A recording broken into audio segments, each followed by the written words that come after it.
everybody, welcome to our professional development today, and the topic is reading is fun, let's keep that going online. Now hope you're all well, and this all came about from our needs assessment survey that I reviewed, and it showed actually there was a high interest in reading, but then since this was sent out right when everyone was put in the shelter in place, there seemed to be high interest in online student engagement, distance learning, technology training, and there was still quite an interest in the reading, but there was kind of a balance with the online parent engagement, student engagement with online technology, so that's where I kind of went with the professional development today. So, let's get started. Yes, we want to continue our reading to proficiency, and we need it to be motivating, get the kids there with some engaging online activities. We want to increase technology use and just put all of our skills into motion.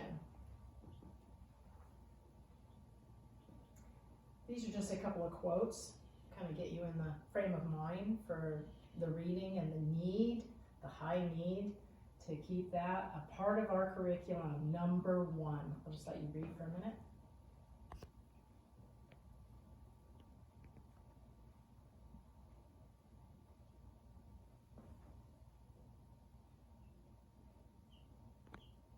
Okay, so we're talking about making a shift to online. So, you know, we don't want to rush into things. I know we were just kind of thrown into it, but a lot of us were trying to bite off more than we could chew. And it was kind of overwhelming for us, overwhelming for the students, overwhelming for the parents. So it's talking about small steps. That's the best approach. So how do you do that? There's so much out there right now. There's webinars, there's talking to your colleagues, everybody's trying different things. Your district probably has a lot of information out there for you. I know ours did. And just that collaboration piece. So then talking about moving the regular classroom into a digital classroom. And we really want to keep that motivation up, but we still want to keep that community and for them to really find that sense of normalcy. So I have some few things here today to help you with that. Okay, one is Google Classroom. Google Classroom, I found, and I hadn't done that much with Google Classroom before. I know I teach first and second grade, but some of the other teachers that teach the higher levels did a lot in Google Classroom, but it was very useful during online learning. Got my students all set up on there. They could find their assignments every day. The parents knew where the assignments were. They could click on the calendar, and that made it, communication between all of us. The students were able to really be able to self-monitor on their assignments once I got going with it. And it was nice because I use this in connection with Zoom, which I think most of you are familiar with, but we're going to talk about that a little bit now. And the Zoom classroom is an online forum and gives students and teachers the chance for a face-to-face connection, digital, but face-to-face connection, and allows for whole group or a variety of sizes in your groupings. So I did usually start up in the morning, whole class, Monday mornings, and then I ended the week with a whole class. But between those two whole class, I also did lots of groups. I did reading groups, small reading groups, and it allows for that. You could do a variety of group sizes. I taught a first-second combo, so I did, my first grade with some things, my second graders with other content area. And it provides a shared screen, so you can use that, and you can share with students and back and forth. So that's also, a great feature. And it allows, let's say you have an instructional assistant in your class that maybe comes to help a few students. They could do a small group and a group on their own that could pull out and do a group while you're still giving instruction. So it just has a whole lot of possibilities, the Zoom classroom. Now, one thing I did with Zoom was small group reading. And in the small group reading, I like to use Epic.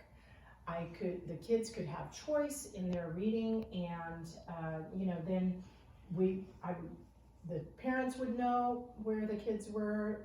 They could see their assignments, and I would put it on Google Classroom, and then they could see their assignments when they went into Epic. And it has thousands of books for the students, and there's some educational videos. It's really multifaceted.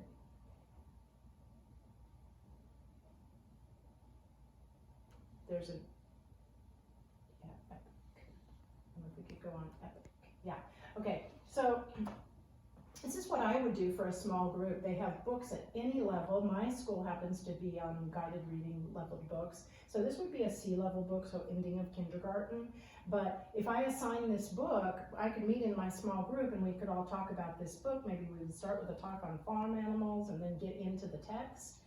And we could read, I could do this one-on-one to check their reading, or we could do it in small groups, choral reads, just reading like you would do in regular reading groups. So that was nice because you could do that on the shared screen of Zoom. So that is one other feature.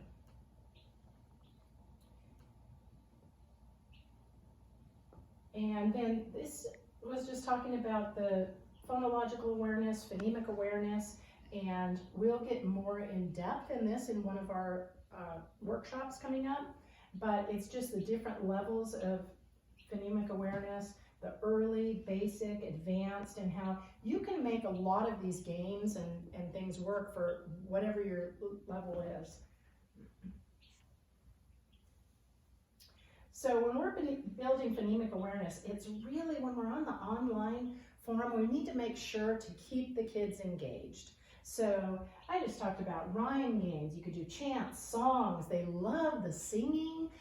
When we came together on the Zoom, movement activities, the more movement, the better. You need to keep those Zoom sessions pretty short, not just having the kids sit there, but really up and moving.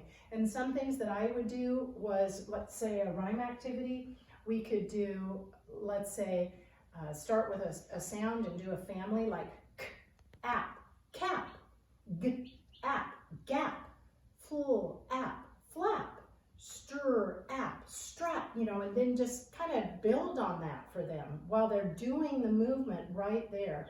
And then I would do some other games. I'm just showing you a couple of them right now, but one would be, let's say, the freeze dance, but we would go, or freeze movement, however you want to work it. But if I say, okay, we're going to work on rhyming words today. So we're going to march, and we keep marching as long as it's rhyming words. So go, no, caught, rot, bun, run,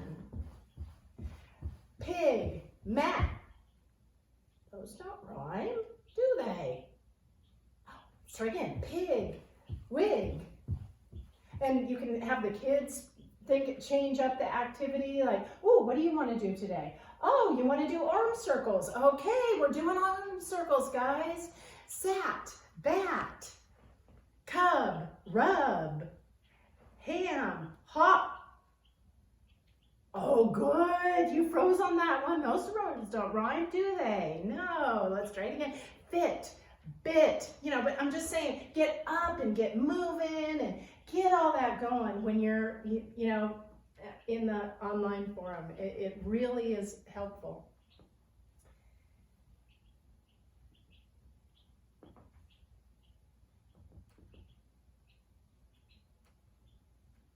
And these are, there are a couple of sources here. Can you go back one slide? I'm sorry, but there are a couple sources here that I want you, we could just go to the next slide.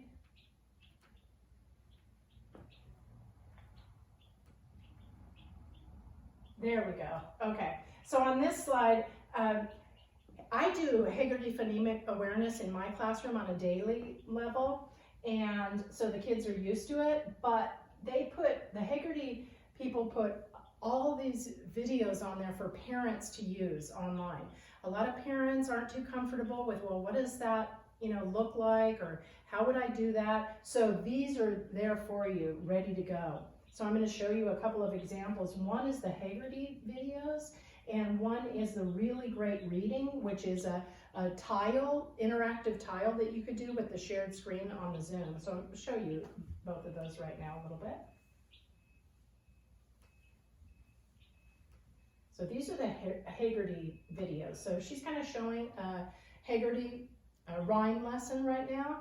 So if we just want to sit back and watch her for a moment.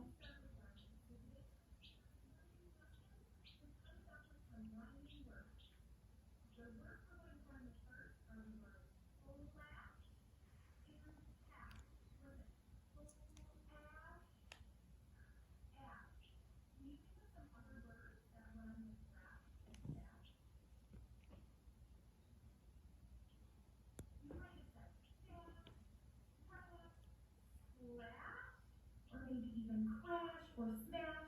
As long as your sounds were ending with ash, you were rhyming. Now can you think of some words that might rhyme with twice or dice?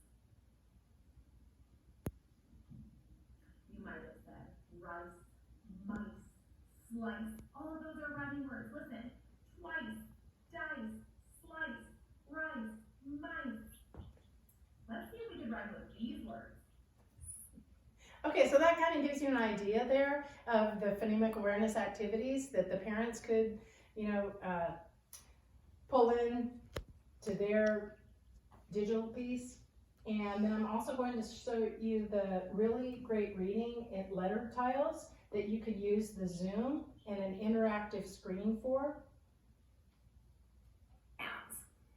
This brief demonstration will show you how to use the virtual tiles to systematically demonstrate both phonemic awareness principles and basic phonics principles. Let's get started by seeing how the tiles can be used for phonemic awareness activities. First, we'll stretch or segment the sounds in the word cat. K, a, t. We can represent these three sounds with 3 color tiles, 1 color for each sound. We can use a routine called touch and say with the color tiles. Let's touch each tile while saying the sound it represents. You can see how the tiles enlarge slightly when you touch them to help students clearly see which tile represents which sound. We can blend the phonemes together to say the word. K, a, t, cat. We can also do...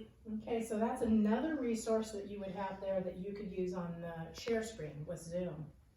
So now if people just want to turn and talk about different activities that you might use, with the Zoom, or maybe in connection with Google Classroom or anything like that. It could be a phonics activity, it could be a phonemic awareness building, word skills, word study skills, any of those. And just turn and talk right now about what kinds of ideas you might have.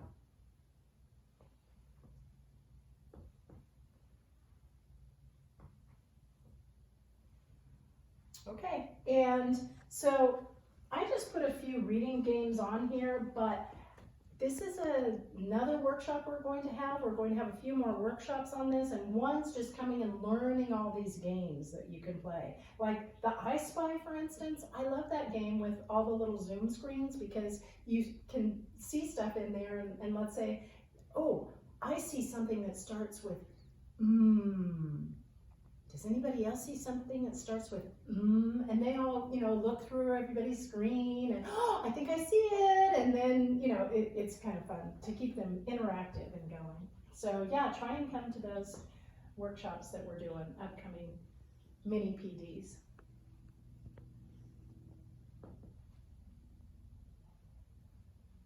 Okay, and I just wanted to tell you, I'm here for any support you need in this. Okay, ask me questions, and we'll get together, upcoming, send me an email, And please don't hesitate. I would like you to do the satisfaction survey before you leave today. Let me know, if you have any other interests or things that we can focus on. Thanks for coming today.